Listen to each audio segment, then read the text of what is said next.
लखनऊ शहर में एक परिवार रहता था जिसमें अदिति अपने मम्मी पापा के साथ रहती थी। अपने माँ बाप की अकेली संतान होने की वजह से उसके माँ बाप उसे कभी नहीं डांटते थे, न ही किसी चीज के लिए उसे मना करते थे। इसलिए अदिति बिगड़ गई थी। वो बहुत घमंडी और बदतमीज हो गई थी। वो अपने आगे गरीब लोगों को कुछ नहीं समझती थी। अदिति बहुत सुंदर थी, इसलिए वो काले और खराब लोगों से बहुत दूरी बनाती थी। उसके लिए शरीर की बाहरी सुंदरता ही सब कुछ थी। वो हमेशा लोगों को अपने पैसे का घमंड दिखाया करती थी और उन्हें नीचा दिखाने में कोई कसर नहीं छोड़ती थी। इस वजह से अदिति के कोई दोस्त नहीं थे। अदिति की केवल एक दोस्त थी, संध्या।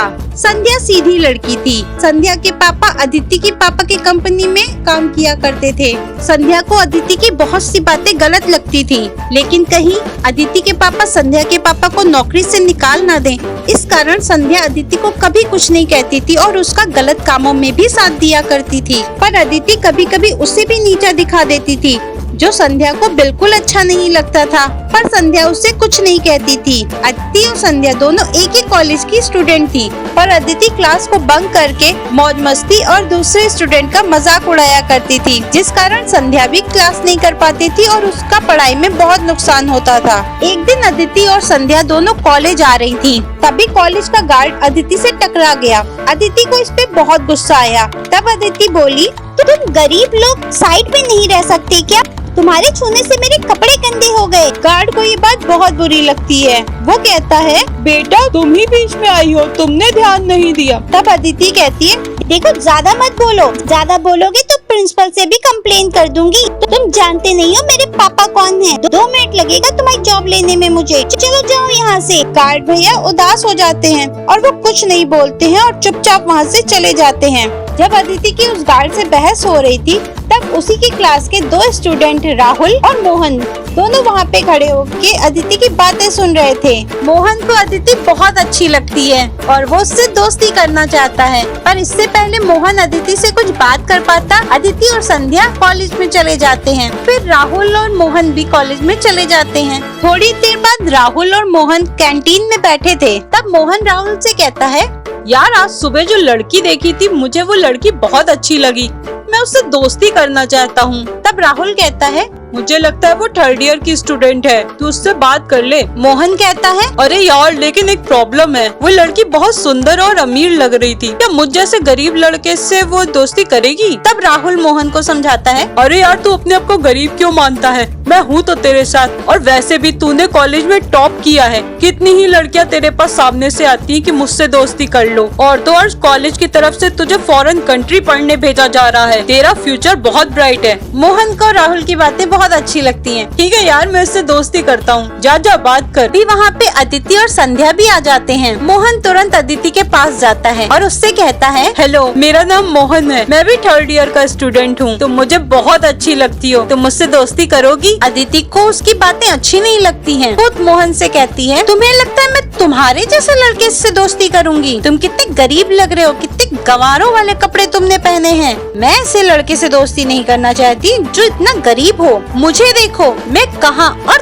तुम कहाँ। तुमने सोचा भी कैसे कि मैं तुम्हारे जैसे लड़के से दोस्ती करूंगी? मोहन को अदिति की बातें बिल्कुल अच्छी नहीं लगती हैं। तब संध्या मोहन को कहती है, देखो तुम उदास मत हो, अदिति ऐसे ही है, वो किसी को भी अपने आगे कुछ नहीं समझती है, तुम उसकी बातों को दिल पे मत लेना। और ऐसा कह के संध्या भी वहाँ से चली जाती है, पर मोहन बहुत ज्यादा उदास हो जाता है। तब राहुल मोहन के पास आता है और कहता है, ये लड़की अपने आप को समझती क्या है, इसे अपनी अमीरी और खूबसूरती पे बहुत घमंड है, इसे तो मैं सबक सिखाऊंगा, तेरी बेइज्जती का बदला तो मैं इस लड़की से लेके रहूंगा। थोड़ी देर बाद अदिति और संध्या अपनी क्लास के लिए जाते हैं। तब उन्हें अपनी ही क्लास की टॉपर सीमा मिलती है। सीमा एक गरीब परिवार से थी। वो बहुत ही सीधी और सरल लड़की थी। सीमा के घर में उसकी माँ नहीं थी, जिस कारण सीमा को अपनी छोटी बहन मीना को कॉलेज साथ लेके आना पड़ता था। कॉलेज के अंदर अदिति और संध्या की मुलाकात सीमा और उसकी बहन मीना से होती है।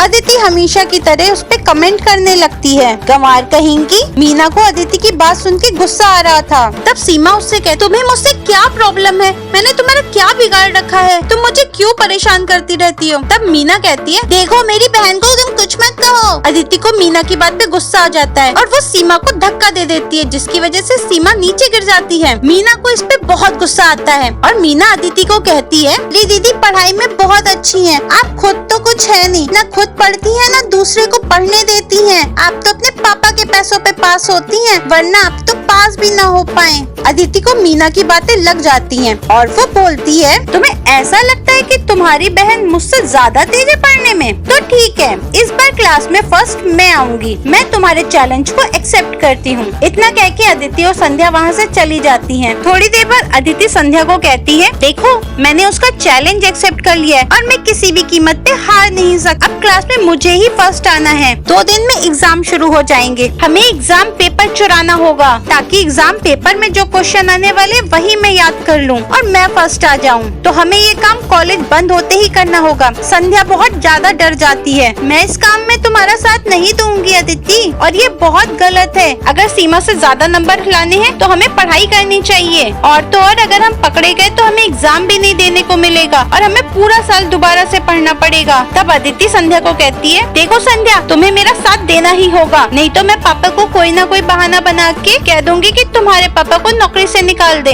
हमें आज ही एग्जाम पेपर चुराना है। संध्या बहुत डर जाती है। उसे ये काम बिल्कुल अच्छा नहीं लग रहा था, लेकिन वो अदिति को मना भी नहीं कर पा रही थी। आखिरकार उसके पापा की जॉब का सवाल था। थोड़ी देर बाद सारी क्लासेस हो जाती हैं और बच्चे अपने अपने घर चले जाते हैं। तब अदिति चुपके से ऑफिस में चली जाती है और वहाँ से एग्जाम पेपर चुरा लेती है। अब अदिति बहुत खुश थी क्योंकि उसके पास एग्जाम का पेपर था। उसने सोचा कि मैं यही क्वेश्चन याद कर लूंगी और मैं चैलेंज भी जीत जाऊंगी। लेकिन संध्या बहुत दुखी थी, उसे ये सब गलत लग रहा था। फिर संध्या और अदिति अपने अपने घर चली जाती हैं। अदिति चुराए हुए एग्जाम पेपर के सारे क्वेश्चन रट लेती है, पर संध्या पूरी किताब को पढ़ती है। 2 दिन बाद एग्जाम की डेट आती है। अदिति और संध्या कॉलेज पहुंचते हैं। अदिति को अपने ऊपर पूरा विश्वास था कि वही इस बार फर्स्ट आएगी। सभी लोग एग्जाम देने बैठते हैं, पर जब एग्जाम पेपर आता है तो अदिति के पैरों तले जमीन खिसक जाती है। अदिति चौंक जाती है क्योंकि ये वो एग्जाम पेपर था ही नहीं जो उसने चुराया था।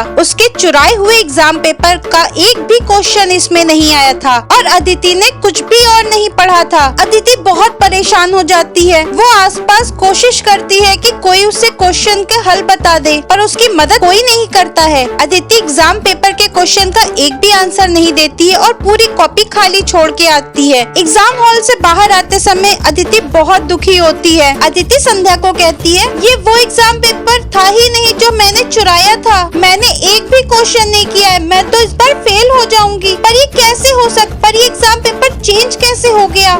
अदिति की ये बातें दूर खड़ी हुई सीमा, मीना, राहुल और मोहन सुन रहे थे। वो अदिति के पास आके उसका मजाक उड़ाने लगते हैं। क्यों अदिति, कैसा पेपर हुआ तुम्हारा? सुना है तुम फर्स्ट आने वाली हो। अदिति कुछ नहीं बोलती है। तब राहुल अदिति को कहता है, चुराए हुए एग्जाम पेपर का एक भी क्वेश्चन नहीं आया। तुम जानना नहीं चाहती? ऐसा कैसे हो गया? अदिति ये सुन के हैरान हो जाती है। तब राहुल कहता है, तुम्हें क्या लगा कॉलेज से एग्जाम पेपर चुराना इतना आसान है? जब संध्या ने हमें बताया कि तुम एग्जाम पेपर चुराने वाली हो तो हम सब ने मिलके ये प्लान किया ताकि तुम्हें सबक मिले। कॉलेज के ऑफिस का दरवाजा यूं ही तुम्हें खुला नहीं मिला। गार्ड भैया की मदद से हमने तुम्हारे लिए वो दरवाजा खुलवाया ताकि तुम आसानी से ऑफिस में जा सको। मोहन और सीमा ने मिलके नकली पेपर तैयार किए और उसे टेबल पे रख दिया ताकि वो तुम्हें आसानी से मिल सके और तुम उसे चुरा सको। मैंने अपने फोन का कैमरा ऑन करके ऑफिस में रख दिया था पेपर चुराते हुए तुम्हारा वीडियो रिकॉर्ड हो सके, ताकि हमारे पास प्रूफ हो।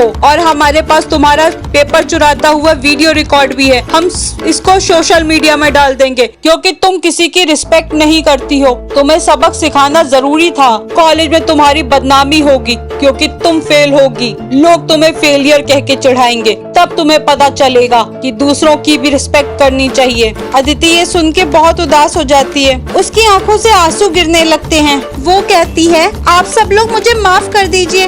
मैं समझ चुकी हूँ, मुझे सबक मिल चुका है। मैं आगे से सबकी रिस्पेक्ट करूँगी और मेहनत करके फिर से पास होंगी। मैं किसी भी गरीब आदमी का मजाक नहीं उड़ाऊंगी। मैं समझ चुकी हूँ कि सब लोग समान हैं। लोगों को उनके पैसे और कपड़े पे जज नहीं करते हैं, उनके व्यवहार पे करते हैं। उसकी माफी को देखते हुए बाकी लोगों को उस पे तरस आ जाता है। तब सीमा कहती है, कोई बात नहीं अदिति, अब तुम समझ चुकी हो तो हम लोग ये वीडियो रिकॉर्ड कहीं नहीं डालेंगे। अदिति सीमा को कहती है, अब से मैं कभी घमंड नहीं करूँगी, अब से हम सब दोस्त हैं।